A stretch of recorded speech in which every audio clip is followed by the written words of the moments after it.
एकाधिकशततमः सर्गः 101वां सर्ग। श्रीराम का भरत से वन में आगमन का प्रयोजन पूछना, भरत का उनसे राज्य ग्रहण करने के लिए कहना और श्रीराम का उसे अस्वीकार कर देना। लक्ष्मण सहित श्री रामचंद्र जी ने अपने गुरु भक्त भाई भरत को अच्छी तरह समझाकर अथवा उन्हें अपने में अनुरक्त जानकर उनसे इस प्रकार पूछना आरंभ किया। 1. भाई, तुम राज्य छोड़कर वल्कल, कृष्ण मृगचर्म और जटा धारण करके जो इस देश में आए हो, इसका क्या कारण है? जिस निमित्त से इस वन में तुम्हारा प्रवेश हुआ है, यह मैं तुम्हारे मुँह से सुनना चाहता हूँ। तुम्हें सब कुछ साफ साफ बताना चाहिए। 2-3 ककुस्थवंशी महात्मा श्री रामचंद्र जी के इस प्रकार पूछने पर भरत ने बलपूर्वक आंतरिक शोक को दबा पुनः हाथ जोड़कर इस प्रकार कहा। 4. आर्य, हमारे महाबाहु पिता अत्यंत दुष्कर कर्म करके पुत्र शोक से पीड़ित हो हमें छोड़कर स्वर्गलोक को चले गए। 5. शत्रुओं को संताप देने वाले रघुनंदन, अपनी स्त्री एवं मेरी माता कैकेयी की प्रेरणा से ही विवश हो पिताजी ने ऐसा कठोर कार्य किया था। मेरी माँ ने अपने सुयश को नष्ट करने वाला ये बड़ा भारी पाप किया है। 6. अतः वह राज्य रूपी फल न पाकर विधवा हो गई। अब मेरी माता शोक से दुर्बल हो महाघोर नरक में पड़ेगी। 7. अब आप अपने दास स्वरूप मुझ भरत पर कृपा कीजिए और इंद्र की भांति आज ही राज्य ग्रहण करने के लिए अपना अभिषेक कराइए। 8. ये सारी प्रकृतियाँ, प्रजा आदि और सभी विधवा माताएं आपके पास आई हैं। आप इन सब पर कृपा करें। 9. दूसरों को मान देने वाले रघुवीर, आप ज्येष्ठ होने के नाते राज्य प्राप्ति के क्रमिक अधिकार से युक्त हैं। न्यायत आपको ही राज्य मिलना उचित है, अतः आप धर्मानुसार राज्य ग्रहण करें और अपने सुहृदों को सफल मनोरथ बनावें। 10. आप जैसे पति से युक्त हो ये सारी वसुधा वैधव्य रहित हो जाए और निर्मल चंद्रमा से सनात हुई शरतकाल की रात्रि के समान शोभा पाने लगे। 11. मैं इन समस्त सचिवों के साथ आपके चरणों में मस्तक रखकर यह याचना करता हूँ कि आप राज्य ग्रहण करें। मैं आपका भाई, शिष्य और दास हूँ, आप मुझ पर कृपा करें। 12. पुरुष सिंह, ये सारा मंत्रिमंडल अपने यहाँ कुल परंपरा से चला आ रहा है। ये सभी सचिव पिताजी के समय में भी थे। हम सदा से इनका सम्मान करते आए हैं, अतः आप इनकी प्रार्थना ना ठुकराएं। 13.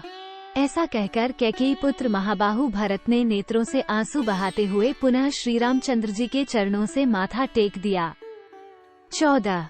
उस समय वे मतवाले हाथी के समान बारंबार लंबी सांस खींचने लगे। तब श्रीराम ने भाई भरत को उठाकर हृदय से लगा लिया और इस प्रकार कहा। 15.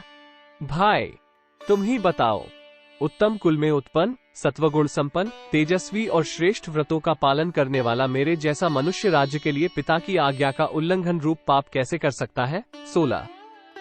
शत्रुसूदन, मैं तुम्हारे अंदर थोड़ा सा भी दोष नहीं देखता। अज्ञानवश तुम्हें अपनी माता की भी निंदा नहीं करनी चाहिए। 17. निष्पाप महाप्राज्ञ, गुरुजनों का अपनी अभीष्ट स्त्रियों और प्रिय पुत्रों पर सदा पूर्ण अधिकार होता है, वे उन्हें चाहे जैसी आज्ञा दे सकते हैं। 18. सौम्य, माताओं सहित हम भी इस लोक में श्रेष्ठ पुरुषों द्वारा महाराज के स्त्री पुत्र और शिष्य कहे गए हैं, अतः हमें भी उनको सब तरह की आज्ञा देने का अधिकार था। इस बात को तुम भी समझने योग्य हो।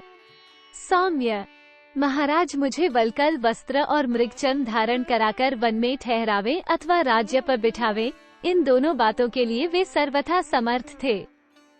20. धर्मज्ञ, धर्मात्माओं में श्रेष्ठ भरत, मनुष्य की विश्ववंद्य पिता में जितनी गौरव बुद्धि होती है उतनी ही माता में भी होनी चाहिए। 21. रघुनंदन, इन धर्मशील माता और पिता दोनों ने जब मुझे वन में जाने की आज्ञा दे दी है, तब मैं उनकी आज्ञा के विपरीत दूसरा कोई बर्ताव कैसे कर सकता हूँ? 22. तुम्हें अयोध्या में रहकर समस्त संसार के लिए आदरणीय राज्य प्राप्त करना चाहिए और मुझे वल्कल वस्त्र धारण करके दंडकारण्य में रहना चाहिए। 23. क्योंकि महाराज दशरथ बहुत लोगों के सामने हम दोनों के लिए इस प्रकार पृथक पृथक 2 आज्ञाएं देकर स्वर्ग को सिधारे हैं। 24. इस विषय में लोक गुरु धर्मात्मा राजा ही तुम्हारे लिए प्रमाणभूत हैं, उन्हीं की आज्ञा तुम्हें माननी चाहिए और पिता ने तुम्हारे हिस्से में जो कुछ दिया है उसी का तुम्हें यथावत रूप से उपभोग करना चाहिए। 25. सौम्य। 14 वर्षों तक दंडकारण्य में रहने के बाद ही महात्मा पिता दिए हुए राज्य भाग का मैं उपभोग करूंगा। 26। मनुष्य लोक में सम्मानित और देवराज इंद्र के तुल्य तेजस्वी मेरे महात्मा पिता ने मुझे जो वनवास की आज्ञा दी है, उसी को मैं अपने लिए परम हितकारी समझता हूँ। उनकी आज्ञा के विरुद्ध सर्वलोकेश्वर ब्रह्मा का अविनाशी पद भी मेरे लिए श्रेयस्कर नहीं है। 27। इत्यार्षे श्रीमद् रामायणे वाल्मीकि आदिकाव्ये अयोध्या कांडे एकाधिकशततमः सर्ग। इस प्रकार श्री वाल्मीकि निर्मित आश्रामायण आदिकाव्य के अयोध्या कांड में 101वां सर्ग पूरा हुआ। 101 तारांकन। तारांकन कुछ प्रतियों में ये सर्ग 104वें सर्ग के रूप में वर्णित है। 100वें सर्ग के बाद के 3 सर्गों के बाद इसका उल्लेख हुआ है।